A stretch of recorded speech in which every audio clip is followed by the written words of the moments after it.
sa time nga magpahayag sa kalangitan, ang mga kalangitan mga kaguba sa dakong kagahod sang mga pangidlat kag dagoob, presensya sang Dios. Amako nyo, amo nang aton Dios inalagad, presensya ya palang ang dagoob kag kilat. Nagakapugday ang mga kabukiran. Karon kitang mga kanakan sang Dios do atong do hoy no. Dapat hindi amo nang kanakan sang Dios. Amen. Okay. Thank you Sister Manita. Ang pagtalakay sa atong leksyon na ako niya summary. Nga may title dira sa leksyon nga Garden of Gethsemane o kon Gethsemane. Ano ang Gethsemane? Before sa Gethsemane, sinasabi ko na ang natawag the Last Supper. Mga utod atong the Last Supper dira sa Mark chapter 14, ginhambal dira nga ginsugo ni Jesus Christ ang mga disciple nga sila nga inom kamo sining tagayan. Kaon kamo sining tinipik-tipik nga tinapay nga wala sing tapay.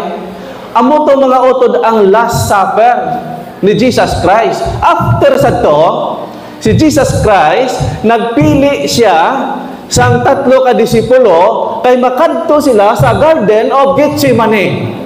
Kaya amo na siya ang ginhalinan.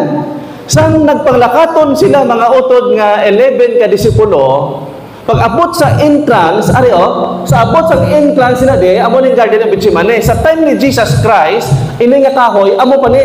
Diri ang entrance ng Garden of Gethsemane sa sakop sa Israel.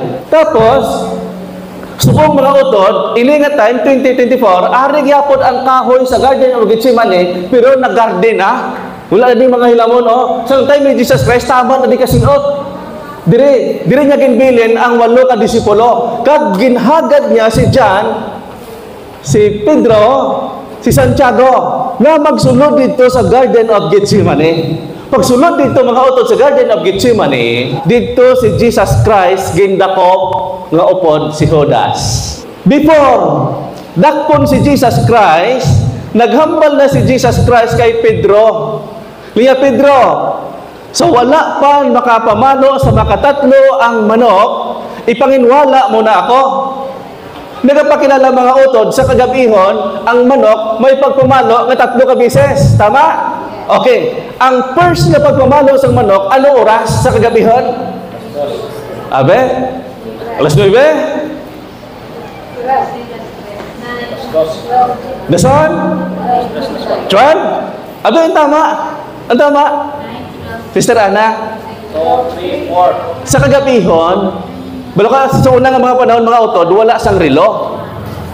Ang mga katigulangan sa una, masili nga, una nga pamalo sa manok, amo nga oras. Ikadua, ano nga oras ikadua? Ikatatlo, pag ikatatlo, alas 4. Okay, ang una, ano nga oras? Alas 2. Sino na ang makasaysay ng tama? Ano oras ang taang first? 12?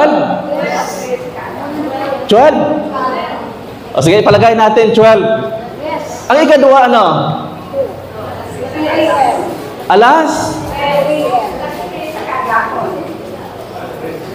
Ano oras?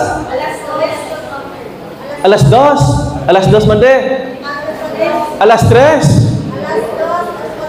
Pero mga utod ang bune. Pagpamalo sa manok, starting before 1. Buti nga, napasok sa alas 12. Okay. Ang ikadua, alas 2. Ang ikatatlo, alas 4. Daw every 2 hours. Okay. Mga utod ang muni. Wala pa nag-abot ang alas 4 nga mamalo ang manok ikatatlo. No? Nag-remind. Ang manok kay Pedro nga tama ang ginambal sang Dios kay Pedro nga ginpanginwala niya nga mga utod amo ni alas 11 sang gabi or basahon ta spirit of prophecy alas 11 sang gabi nag-abot ang manugdakop kay Jesus Christ kay gindakop si Jesus Christ ginbakled kag sila nga Ellen White samtang nagamarcha sila pakadto dito sa hukmanan. Halin sa alas 11 sang gabi, sila niya si Jesus Christ, doro na nga lagod, doro na nga kasakit, yan agyan. Ginakastigo sa mga katauhan, nga upod ni Judas. Ang ginimo ni Toto Pedro, ginsunod-sunod niya si Jesus Christ. Kung makabalikin ang mga soldado, gapanganago, tugtog nga nakaabot sila dito sa hukmanan, sa tama sa kay dito sa kay Pastor Gindala Pastor kay Caiphas. Sino kayo ito po ni Caiphas? Si Hana? Hana kun Ana? Hana? Hanas? Okay.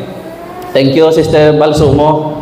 Pag-abot dito sa hukmanan, si Pedro nagpanago kag iya ginalantaw kung anon nila ang iya nga master. Karon mga utod, sa nga pagpanago si Pedro, pero ginpanginwala na niya ni Pedro. Pero gusto niya makita, masaksihan kung anong himuon ng mga sundalo nga nagdakop sa iya, gusto gid ni Pedro makita. Ang iya ginimo dito, nagpanago siya sa layo. Karon may mga babae nakakita siya dito. Niya, oy! Ikaw! Ara, oh! Niya, ikaw din! Sila sa mga babae niyo, ikaw ang upod ni Jesus Christ. Ikaw. Tungod kay si Pedro, nahadlok man nga base kung igapuson man, kung sakiton man siya, pero silang nalinway, nasaksihan sa mata ni Pedro nga si Jesus Christ ginakastigo na pakadto dito mga utod sa hukmanan.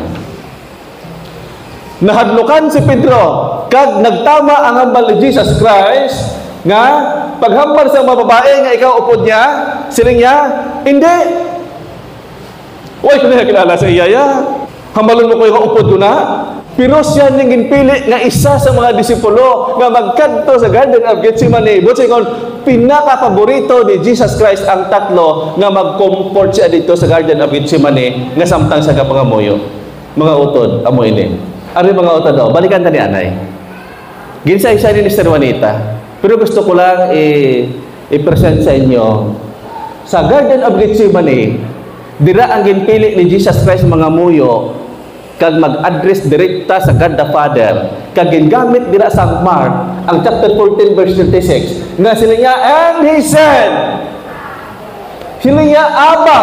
Magsiling kita nga Abba, naga-explikar ang diksyonaryo nga gingamit ina ni Jesus Christ ang natawag nga words nga Abba, kay may direct ina siya nga relasyon kay sa God the Father. Amo inang ina gingamit ni Paul, no? Nagapakilala sina nga time wala na ni paligoy-ligoy kundi diretso na si Jesus Christ nagaantos ang kasakit naghambal Abba kag sila nga Father nga all things nga are possible for you nga wala sang wala sang imposible sa imo sila nga take this cup.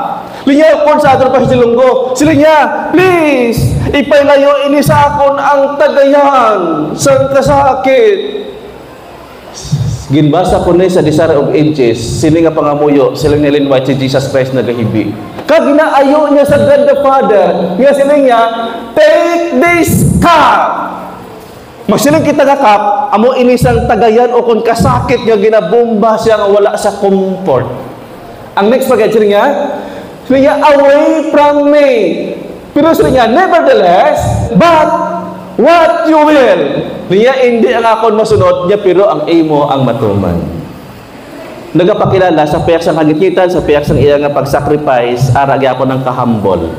Kung hindi humble si Jesus Christ, masiling siya, Father, kung hindi kong mamong anak, do isumbat niya pala si Father. Pero ginambal niya, pero ang imo kababuton ang matuman. Hindi sa akon, ara ang pagkahambol. Ang pamangkot amo ni, ang punto atong kwaon.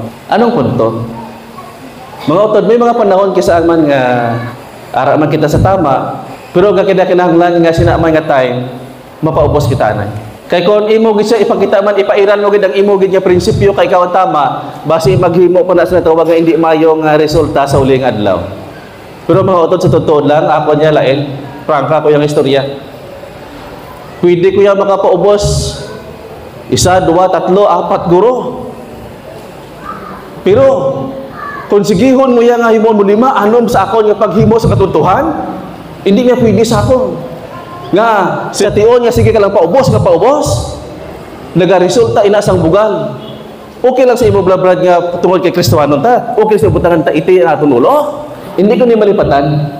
Ang 685 sang Desire of Ages nga ginhambal dira mga utod, nga siling niya, ginsay-say na Ellen White, nga sina nga time, atong ginasakit siya, atong nagahibi siya, siling niya, pwede gid ni Jesus Christ bayaan atong kasakit.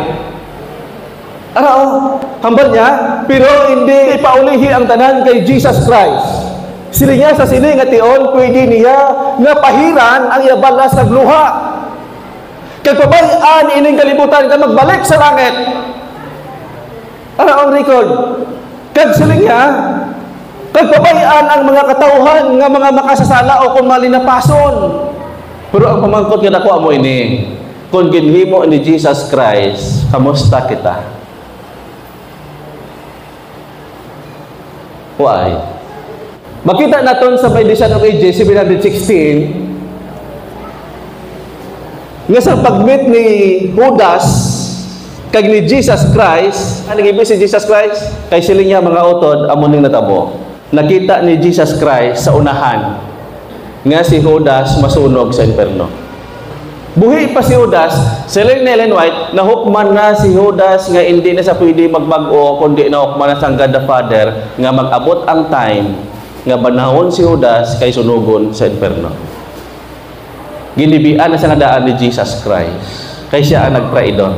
Nga amo ni ang problema sa kalibutan subong nga panahon.